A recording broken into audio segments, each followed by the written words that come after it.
Halo teman-teman, kami dari kelompok 2 ingin memperkenalkan tentang peralatan spektrofotometri infrared. Sebelum itu, aku mau kenalin anggota kelompoknya dulu. Ada Adelia Feni Safira, ada aku sendiri, Adelia Aryani, Ahmad Nurdiansah, dan Agus Aji Santoso. Setelah itu, kita bakal bahas asal-usulnya.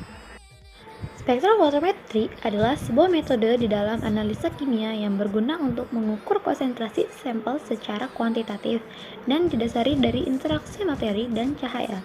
Kalau pengertian infrared adalah radiasi elektromagnetik dari panjang gelombang lebih panjang dari cahaya tampak, tetapi lebih pendek dari radiasi gelombang radio.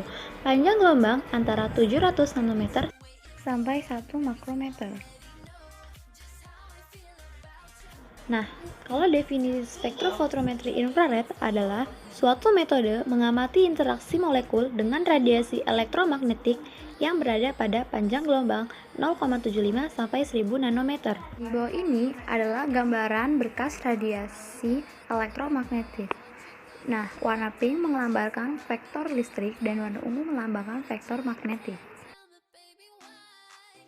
Konsep dasar dari spektrofotometri infrared ini berdasarkan pada penyerapan panjang gelombang infrared.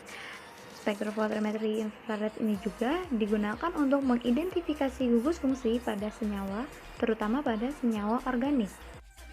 Nah, teori dasarnya, bila suatu senyawa diradiasi dengan sinar infrared, maka sebagian sinar akan diserap oleh senyawa, sedangkan yang lain akan diteruskan.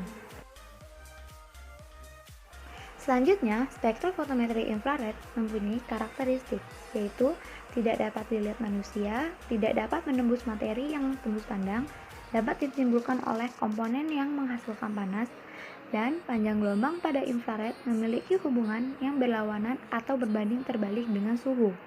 Dan ada juga daerah-daerah sinar infrared, yaitu daerah infrared dekat, daerah infrared pertengahan, dan daerah infrared jauh. Oke, masuk ke daerah jangkauan. Daerah jangkauan spektrofotometri IR itu bisa kita lihat bahwa daerah sinar dari infrared itu terbagi menjadi 3, yaitu daerah infrared dekat, daerah infrared pertengahan, dan daerah infrared jauh. Untuk jaraknya yaitu sinar infrared dekat sekitar 750 nanometer sampai 2,5 mikrometer. Kemudian sinar infrared pertengahan yaitu 2,5 mikrometer sampai 50 mikrometer. Kemudian untuk sinar infrared jauh yaitu sekitar 50 mikrometer sampai 0,1 cm. Kemudian masuk ke instrumentasi dari spektrofotometri infrared itu ada instrumentasi dispersif IR dan Fourier transform IR. Alatnya itu spektrofotometer, bisa kita lihat di gambar ini. Kemudian untuk skema peralatan dari dispersif IR itu terjadi ketika energi yang melalui celah masuk dipantulkan ke arah elemen pendispersi.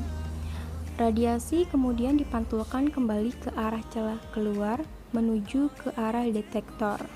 Bisa kita lihat. Kemudian spektrum terdispersi akan dipindai sepanjang celah keluar.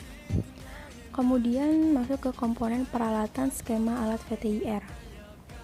Prinsip kerjanya dari skema alat VTIR ini adalah konsep ini berdasar pada interferensi radiasi antara dua sinar untuk menghasilkan interferogram.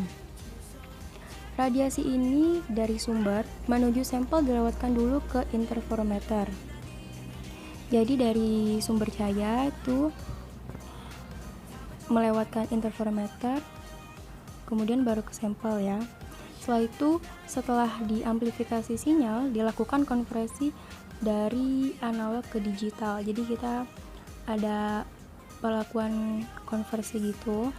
Kemudian sinyal digital itu ditransfer ke komputer untuk proses Fourier transformation.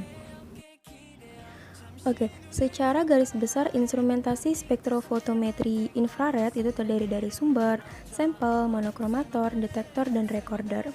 Sumber radiasi infrared ini biasanya dihasilkan oleh pemijar NEMS dan Globar.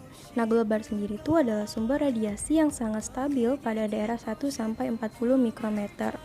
Kemudian untuk pemijar yang lens itu berbentuk batang cekung dari zirconium dan yttrium oksida pada daerah 0,4 sampai 20 mikrometer. Ini adalah salah satu contoh sumber radiasi, yaitu lampu lens. Kemudian ada sampel. Sampel yang digunakan bisa dalam bentuk padat, cair, dan gas. Biasanya sampel dipreparasi dulu dalam bentuk film tipis, kemudian itu bisa kita bentuk dengan menggunakan KBR atau NaCl.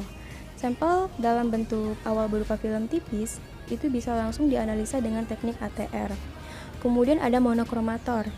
Monokromator itu berfungsi untuk menyeleksi panjang gelombang dan mengubah cahaya.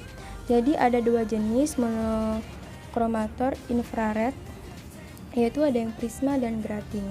Yang prisma ini dapat memisahkan radiasi dengan cara seperti prisma gelas yang memisahkan cahaya putih menjadi cahaya pelangi. Prisma ini digunakan untuk cahaya tampak, yaitu seperti infrared ya. Kemudian ada grating, salah satu monokromator yang memberikan resolusi yang jauh lebih bagus dengan dispersi yang lurus dan menjaga keutuhan radiasi infrared menuju detektor. Ini adalah salah satu gambar ya, proses monokromator, ada yang grating dan ada yang prisma. Kemudian ada detektor. Detektor itu berfungsi untuk mengubah sinyal radiasi infrared menjadi sinyal listrik. Ada dua tipe detektor, yaitu pertama detektor tipe fotodetektor, fotokonduktor, dan kemudian ada detektor tipe Hunter Bahang. Kemudian yang terakhir adalah penguat atau pencatat recorder. Penguat dalam spektrofotometri infrared itu diperlukan untuk mengingat sinyal radiasi infrared yang sangat lemah. Penguat berhubungan erat dengan instrumen dan celah monokromator yang bertujuan untuk mendapatkan resolusi puncak spektrum yang baik. Kemudian untuk pencatat itu adalah untuk digunakannya dalam mengamati infrared secara keseluruhan. Iya teman-teman, itu dia sekilas tentang peralatan spektrofotometri dari kelompok 2. Terima kasih.